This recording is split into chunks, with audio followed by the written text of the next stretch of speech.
আর পুরো মহাসাগরের পানি হচ্ছে আমি আল্লাহর জ্ঞান। তাহলে আপনার জ্ঞান তো অনেক বেশি। আহা, এজন্য জ্ঞানের বড়াই করা যাবে না। আল্লাহ বলেন ওয়ালা ইউহিতুনা বিশাইইন মিন ইলমিহি ইল্লা বিমা শা।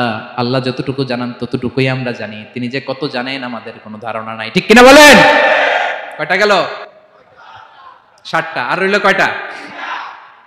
8 নম্বরে আল্লাহ বলেন ওয়াসিআ কুরসিয়ুহুস সামাওয়াতি ওয়াল আরদা।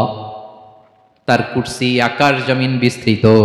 আকাশ এবং জমিনকে পরিব্যাপ্ত করে রেখেছে তার কুরসি, তার ক্ষমতা, তার কর্তৃত্ব। কুরসির 2টা তাফসীর। এক তাফসীর হলো কুরসি মানে ক্ষমতা, তার ক্ষমতা, কর্তৃত্ব, আকাশ জমিন বিস্তৃত। কুরসির আরেকটা ব্যাখ্যা হচ্ছে সরাসরি কুরসি, যেখানে আল্লাহ পা রাখে। কি রাখে? তার মানে হুজুর আল্লাহরও পা আছে? আছে। কেমন আমরা জানি না, আমাদের পায়ের মতো না। সুবহানাল্লাহ পড়েন। তো তাইলে আল্লাহ কার মতো? আল্লাহ আল্লাহর মতো। সুবহানাল্লাহ পড়েন।